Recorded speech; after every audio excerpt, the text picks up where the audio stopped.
بسم الله الرحمن الرحيم. الحمد لله وكفى وسلام على عباده الذين اصطفى، أما بعد، فأعوذ بالله من الشيطان الرجيم. بسم الله الرحمن الرحيم.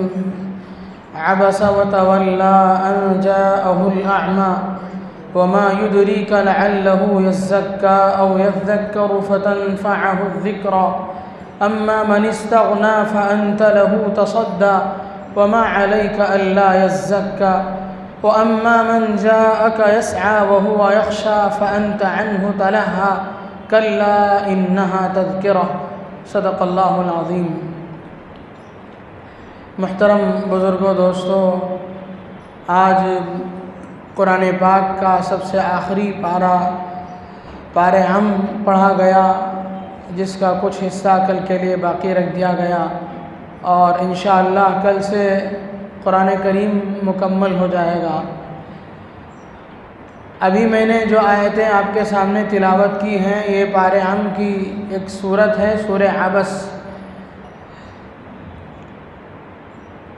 سورہ عبس کس وقت نازل ہوئی، اس وقت کیا واقعہ پیش آیا تھا، اس کا کیا پس منظر ہے، اس کا کیا شان نزول ہے. مفسرین کہتے ہیں کہ آقا نامدار محمد الرسول اللہ صلی اللہ علیہ وسلم کا دن رات کا مشغلہ تو اللہ کی طرف اللہ کے بندوں کو بلانا ہی تھا. آپ ہمیشہ اس فکر میں رہتے تھے کہ کس طرح غریب ہو یا امیر، مالدار ہو یا گداگر، فقیر یا سرکردہ حضرات، کوئی بھی آدمی آئے اور اللہ کی اس دعوت کو قبول کر لے. آپ علیہ الصلاۃ والسلام کی شبانہ روز یہ تمنا رہتی تھی. بالخصوص آپ علیہ الصلاۃ والسلام ایسے لوگوں کو زیادہ ٹارگٹ کرتے تھے اور ان لوگوں پر زیادہ فوکس کرتے تھے، ان کو زیادہ اہمیت دیتے تھے جن میں سے ایک آدمی کی ہدایت پر کئی لوگ اسلام لا سکتے ہیں. چنانچہ ایسا ہی ایک واقعہ پیش آیا کہ قریش مکہ کے کچھ سردار قسم کے لوگ، جن میں عتبہ، شیبہ، ابی ابن خلف، امیہ ابن خلف، عباس ابن مطلب، ابو جہل ابن ہشام، یہ قریش کے بڑے سردار مانے جاتے تھے. سردار قسم کے لوگ تھے، اپنے خاندان کے، قبیلے کے بڑے سمجھے جاتے تھے. یہ لوگ ایک مرتبہ اللہ کے نبی صلی اللہ علیہ وسلم کے دربار گوہر بار میں تشریف لائے اور حاضر خدمت ہوئے. آپ علیہ الصلاۃ والسلام کا ان لوگوں کا آپ کے پاس آ جانا آپ کے لیے بڑی خوشی کا باعث تھا، اور چونکہ آپ کا مقصد ہی یہی تھا کہ کسی طریقے سے ان تک اللہ کا پیغام، کسی طریقے سے ان کو میں سمجھا پاؤں اور ان کو مطمئن کر پاؤں اور کسی طریقے سے وہ قبول کر لیں. اسی خواہش پہ اور اسی در پہ رہتے تھے آپ علیہ الصلاۃ والسلام. اوپر سے یہ لوگ خود پہنچے ہوئے تھے. آپ ان لوگوں سے محو گفتگو تھے، آپ ان سے باتیں کر رہے تھے. اس درمیان میں ایک صحابی ہیں جن کا نام ہے عمرو ابن قیس ابن زائدہ. اصل نام تو یہ ہے ان کا، لیکن مشہور ہے وہ عبداللہ ابن ام مکتوم کے نام سے. وہ حاضر خدمت ہوئے. وہ نابینا تھے، بینائی ان کی نہیں تھی، دونوں آنکھ سے وہ معذور تھے. وہ دروازے پر حاضر ہوئے اور زور سے آواز دینے لگے، یا رسول اللہ، یا رسول اللہ. آپ سرداران قریش کے درمیان میں بیٹھے ہیں. جب کوئی ایسا کریم طبقہ آتا ہے کہیں کسی کے پاس تو آدمی زیادہ حساس ہوتا ہے، اس موقع پر زیادہ ہائی سینسیٹیو ہوتا ہے اس موقع پر کہ کس طریقے نے کوئی ایسی حرکت کسی سے ہو نہ پائے جس سے ہماری کسی طرح کی کمی محسوس ہو ان لوگوں کے دل میں. تو آپ اس طریقے سے بہت ہی حساس بیٹھے ہوئے تھے. اب وہ صحابی حاضر خدمت ہوئے، وہ نابینا تھے، ان کی بینائی نہیں تھی، ان کو نظر نہیں آ رہا تھا. وہ آیا اور وہ چلا کر کے رسول اللہ صلی اللہ علیہ وسلم سے کسی قرآنی آیت کے سلسلے میں کچھ معلوم کرنا چاہ رہے تھے. کوئی ویسا ایمرجنسی مسئلہ تو تھا نہیں، لیکن بہت زیادہ جلد بازی کر رہے تھے. آپ علیہ الصلوۃ والسلام کو ناراضگی ہوئی اس پر، آپ کے چہرے پر ناراضگی کے اثرات دیکھے گئے، آپ نے ہلکا سا چہرہ ترش کر لیا اور ان سے اعراض فرمایا، ان کو کوئی جواب نہیں دیا، آپ محو گفتگو رہے، پھر کسی کے سمجھانے پر وہ چلے گئے۔ جب یہ بات ہوئی تو فوراً اللہ کے نبی صلی اللہ علیہ وسلم پر وحی کے اثار شروع ہوئے اور یہ آیتیں نازل ہوئی جس میں اللہ تبارک و تعالیٰ نے فرمایا عبس وتولی، کیا چہرہ بگاڑ لیتا ہے اور چہرہ موڑ لیتا ہے، اعراض کر لیتا ہے، ان جاءہ الاعمی، کہ ایک نابینا شخص اس کے پاس آیا اس کی وجہ سے، وما يدريك لعله يزكى او يذكر فتنفعه الذكرى، کیا پتہ کہ جو آدمی آیا ہے وہ تم سے کوئی نصیحت حاصل کر کے اپنی اصلاح کر لے یا کوئی ایسی بات آپ سے سیکھ لے جس سے دوسروں کو فائدہ پہنچائے یا خود فائدہ حاصل کرے۔ اور آگے فرمایا اما من استغنى فانت له تصدى، اب رہی وہ جماعت جو تمہارے سامنے ہے، وہ لوگ جو تمہارے سامنے بیٹھے ہیں، ان کو آپ سے اور آپ کی دین سے کوئی پرواہ تو ہے نہیں، فأنت له تصدى، اور آپ ہیں کہ ان کے پیچھے پڑے ہوئے ہیں، وما عليك الا يزكى، آپ کی یہ ذمہ داری نہیں ہے کہ آپ ان کے پیچھے پڑ جائیں یا ان کی اصلاح میں لگے رہیں ایک ایسے آدمی آنے کے موقع پر بھی۔ آگے وما عليك الا يزكى، پھر اللہ تبارک و تعالیٰ نے دوبارہ وہ ابتدائی جو آیتیں نازل ہوئی تھی، ابتدائی جو آیتیں تھیں اسی رخ پر آ کر کے پھر دوبارہ فرمایا وَأَمَّا مَنْ جَاءَكَ يَسْعَى وَهُوَ يَخْشَى فَأَنْتَ عَنْهُ تَلَهَّى، وہ شخص جو آپ کے پاس آیا ہے دوڑ دوڑ کر کے اور اس کے دل میں اللہ کا خوف ہے، وَهُوَ يَخْشَى، اللہ سے وہ ڈر رہا ہے، فَأَنْتَ عَنْهُ تَلَهَّى، اور آپ اس سے بے پرواہ بیٹھے ہیں۔ کلا، سن لیجئے، انہا تذکرہ، قرآن ایک نصیحت کی کتاب ہے، قرآن ایک عبرت کی کتاب ہے۔ کلا انہا تذکرہ فمن شاء ذکرہ، جسے چاہے وہ اس سے نصیحت حاصل کر سکتا ہے، جو چاہے اسے نصیحت حاصل کر سکتا ہے۔ یہ آیتیں نازل ہوئی، اللہ کے نبی صلی اللہ علیہ وسلم نے کوئی غلط کام نہیں فرمایا تھا، آپ نے جو کیا تھا وہ آپ کا ایک اجتہاد تھا، آپ کی ایک سوچ تھی، آپ نے یہ سوچا تھا کہ عبداللہ ابن ام مکتوم ہمارے گھر کا آدمی جیسا ہے، ہمارے ہاں ہمیشہ وہ رہتے ہیں، ابتدائی زمانے کے مسلمانوں میں سے تھے، ان لوگوں میں سے تھے جنہوں نے بہت ابتدا میں اسلام قبول کیا تھا، اور وہ کہیں جانے والے تو نہیں، وہ آپ کے دربار میں ہی پڑے رہنے والے ہیں، وہ اب نہیں تھوڑی دیر میں آ جائیں گے، لیکن جو طبقہ ہمارے پاس آیا ہے وہ زیادہ اہم ہے، وہ کچھ لے کر کے جائے گا ہمارے سے، اس سے بہت سارے لوگوں کو ہدایت مل سکتی ہے اگر یہ لوگ ہدایت یافتہ ہو جائیں گے۔ کہتے ہیں اس میں حضرت رسول اللہ صلی اللہ علیہ وسلم کے چچا عباس ابن عبد المطلب بھی تھے، اس وقت وہ مسلمان نہیں ہوئے تھے، وہ بھی اس میں موجود تھے، تو آپ علیہ الصلوۃ والسلام زیادہ ان کی طرف زیادہ متوجہ تھے، اور آپ کا متوجہ ہونا بجا تھا، آپ کے اجتہاد اور آپ کی سوچ کے اعتبار سے وہ بالکل صحیح تھا کہ آپ صحیح کام میں لگے ہوئے تھے، کہ ایک مجمع آپ کے پاس پہنچا ہوا ہے، اگر وہ کچھ سیکھ لے گا تو بڑا اچھا ہو جائے گا، یہ تو یہیں رہنے والے ہیں، اب نہیں بعد میں سیکھ جائیں گے، بظاہر یہ ساری چیزیں اچھی ہیں، لیکن اللہ تبارک و تعالیٰ کو آپ کا یہ خلاف اولا کام اللہ کو پسند نہیں آیا، اللہ نے اپنے نبی کو فوراً ایک طریقے سے گویا کہ ڈانٹ پلائی، اب متنبہ کیا کہ آپ کیا کر رہے ہیں، یہ ہونا نہیں چاہیے۔ کیا وجہ تھی؟ اللہ کو کیا منظور تھا، اللہ کیا چاہتے تھے؟ اللہ یہ چاہتے تھے کہ جو طبقہ تمہارے پاس آیا ہے اس سے کچھ ہوگا نہیں ہوگا ایک موہوم چیز ہے، ڈاؤٹ فل ہے، ایسے کوئی یقینی بات نہیں ہے کہ یہ لوگ بن جائیں گے، یہ لوگ اسلام قبول کریں گے، آپ کی بات سے اثر لیں گے، ان کو تو تمہارے دین سے کوئی پرواہ ہی نہیں، یہ تو کٹر قسم کے کفار ہیں، ان کا ایمان لانا نہ لانا ایک وہمی چیز ہے، ہو سکتا ہے نہیں ہو سکتا ہے، کچھ بھی ہو سکتا ہے، اور یہ یقینی مسلمان ہے، طالب ہے، ان کے اندر طلب ہی نہیں ہے، اور یہ طالب بن کر کے آیا ہوا ہے تمہارے پاس۔ جس کے اندر طلب ہے آپ اس پر توجہ دیتے، جو یقینی ہے آپ اس کی طرف توجہ دیتے، آپ ان کی طرف کیوں متوجہ ہیں؟ تو اللہ تبارک و تعالیٰ کو نبی علیہ السلام کی اس چھوٹی سی اجتہادی چوک پسند نہیں آئی۔ اللہ نے آپ کو متنبہ کیا کہ ایسا نہیں ہونا چاہیے تھا، تو اللہ کے نبی صلی اللہ علیہ وسلم فوراً سنبھل گئے۔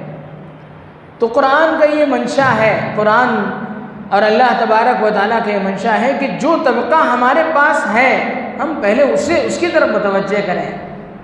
جو چیز ہمارے اس میں کنٹرول میں نہیں ہے ہم اس کے پیچھے پڑنے کے بجائے جس چیز میں ہم ہیں اس وقت اس کی پہلے اصلاح کی کوشش کریں۔ حضرت عبداللہ ابن ام مکتوم بالکل گھر کے آدمی کی قسم کے تھے، چونکہ حضرت خدیجہ رضی اللہ عنہا کے ماموزاد بھائی تھے، ایک طرح سے اللہ کے نبی صلی اللہ علیہ وسلم کے نسبتی برادر تھے، سالے تھے آپ علیہ السلام کے، گھر میں رہتے تھے، بار بار آتے تھے، اور بھی روایتیں ہیں اور بھی واقعات ہیں جس میں ان کی آمد و رفت ثابت ہے۔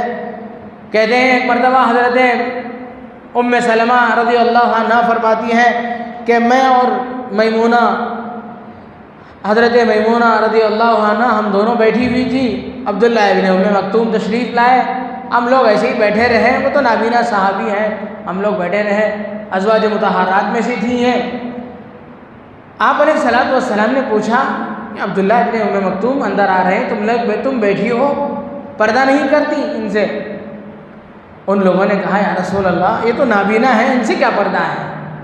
تو آپ علیہ السلام نے فرمایا ان کی تو آنکھ نہیں ہے، تمہاری آنکھ ہے، ان کے لیے تو پردے کا مسئلہ نہیں ہے، تمہارے لیے تو پردے کا مسئلہ ہے۔ تم کیسے ایک غیر مرد کو دیکھ سکتی ہو؟ تمہارے لیے تو پردے کا مسئلہ ہے، جاؤ اندر جاؤ۔ آپ علیہ السلام، آج ہمیں غور کرنے کی بات ہے، ہم لوگ کبھی غیر مسلم عورتوں کو اپنی گاڑی میں لے جاتے ہیں، کبھی کوئی نرس ہے، کبھی کوئی کام کرنے والی ہے، اسے گاڑی میں لے کے چلے جاتے ہیں، اپنی گاڑی میں ساتھ لے کر کے چلے جاتے ہیں۔ مسئلہ اس کے لیے پردے کا نہیں ہے، ہمارے لیے تو پردے کا مسئلہ ہے۔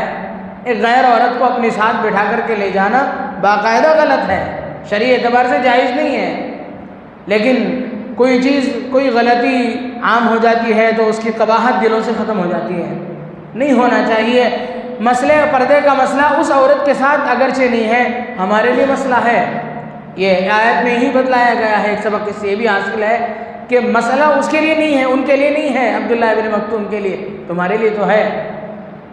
تو اللہ کے نبی صلی اللہ علیہ وسلم کے بالکل گھر کے آدمی جیسے تھے، آپ علیہ السلام ان کا بڑا احترام کرتے تھے۔ ایسا نہیں تھا کہ ان کے نابینا ہونے کی وجہ سے آپ ان کو ڈیگریڈ کرتے ہوں یا ان کو ہلکا سمجھتے ہوں، ایسا تو نہیں تھا۔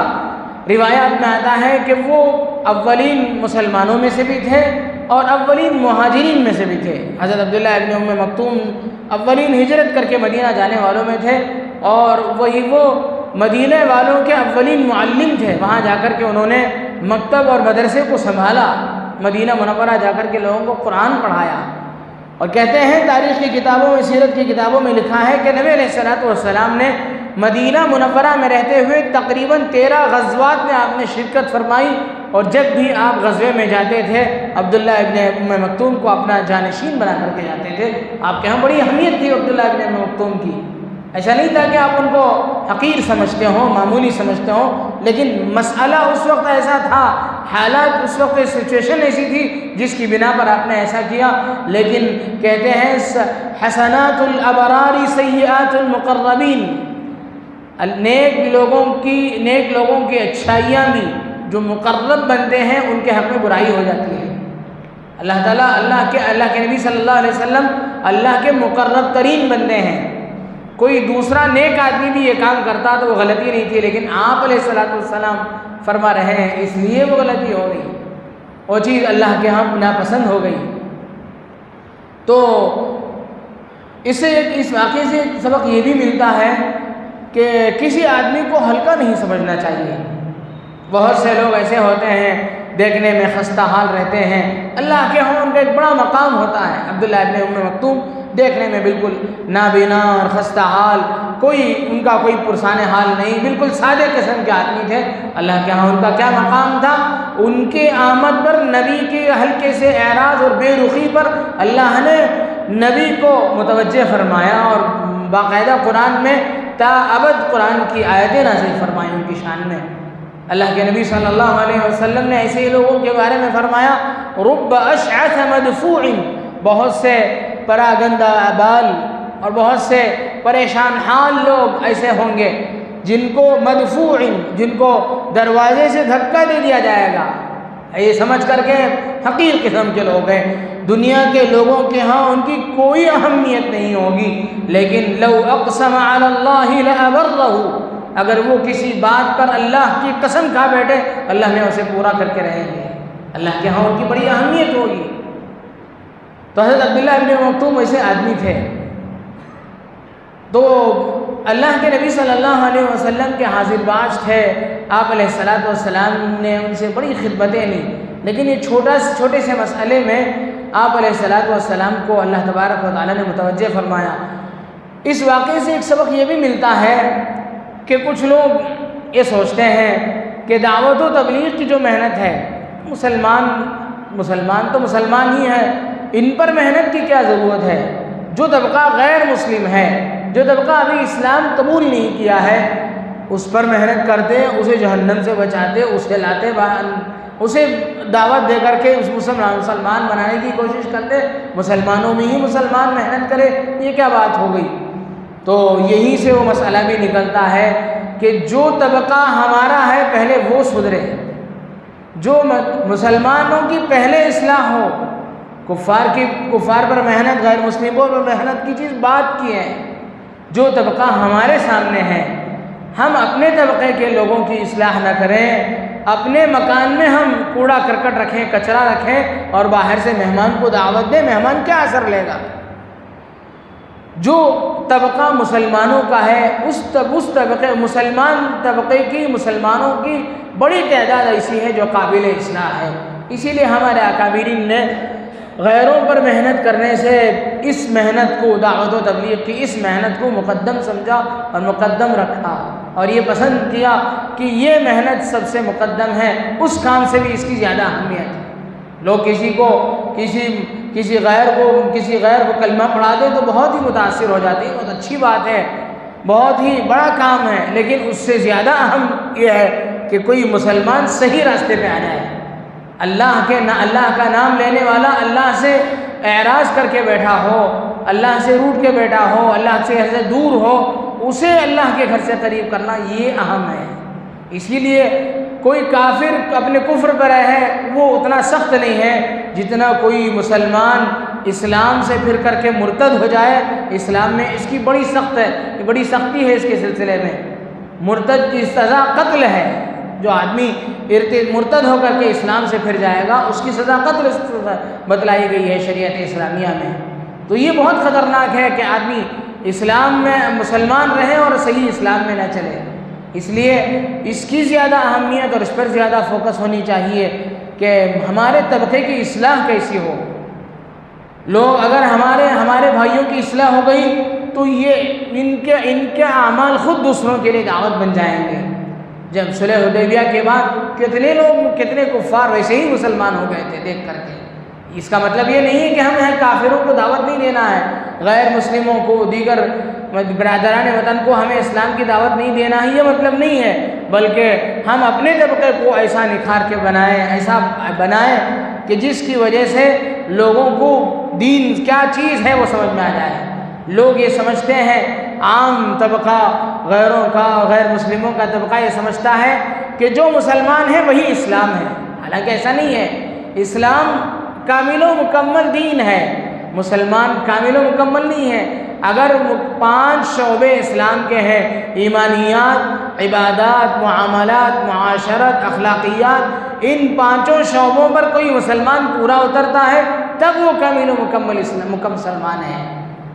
لوگ کامل و مکمل مسلمان کو نہیں دیکھتے ہیں، عام مسلمانوں کو دیکھتے ہیں اور یہ فیصلہ کرتے ہیں کہ مسلمان بھی ایسے ہیں، غیر بھی ایسے ہیں، مسلمان بھی شراب پیتا ہے، غیر بھی شراب پیتا ہے، کیا فرق رہ گیا؟ اس سے بہتر مسلمانوں میں بھی تعصب ہے، خاندانی تعصب مسلمانوں میں بھی ہے، غیروں میں بھی ہے، وہ برادری کی اونچائی اور نچائی غیروں میں بھی ہے، مسلمانوں میں بھی ہے، کیا فرق رہ گیا؟ اگرچہ کہ کچھ فرق ہے، اگرچہ کہ برادری کے مسئلے میں ان کے ہاں زیادہ سختی ہے، ہمارے ہاں اتنی سختی نہیں ہے، لیکن آپ اسی ملک کے شمال میں چلے جائیں بہت تشدد ہے اس مسئلے میں، ہمارے ہاں نہیں ہے اتنا تشدد۔ تو جو چیزیں برائیاں ان کے معاشرے میں ہیں وہی ہمارے معاشرے میں دیکھ کر کے وہ طبقہ، غیر مسلم طبقہ، برادران وطن کا جو طبقہ ہے وہ یہ سمجھتا ہے کہ مسلمان جو ہے وہی اسلام ہے، حالانکہ یہ تصور غلط ہے۔ اس لیے اگر مسلمانوں پر دعوت و تبلیغ کی صحیح محنت اور دیگر اصلاحی تنظیموں کی محنت اگر ہوگی، مسلمان کامل و مکمل مسلمان بن جائے گا تو انشاءاللہ ثم انشاءاللہ دوسروں کے لیے یہی دین میں آنے کا ذریعہ بن جائیں گے۔ تو ان آیات کی روشنی میں یہ بات یہ بھی سمجھ میں آتی ہے کہ برادران وطن اور دیگر غیر مسلم بھائیوں پر محنت سے زیادہ اپنوں میں محنت کرنے کی زیادہ اہمیت ہے۔ اللہ تبارک و تعالیٰ سے دعا ہے کہ اللہ تبارک و تعالیٰ ان آیات کے ذیل میں جو باتیں اللہ نے کہنے کی توفیق دی، اللہ تعالیٰ کہنے والے کو بھی سننے والوں کو بھی عمل کی توفیق نصیب فرمائے۔ آمین۔ وآخر دعوانا الحمدللہ رب العالمین۔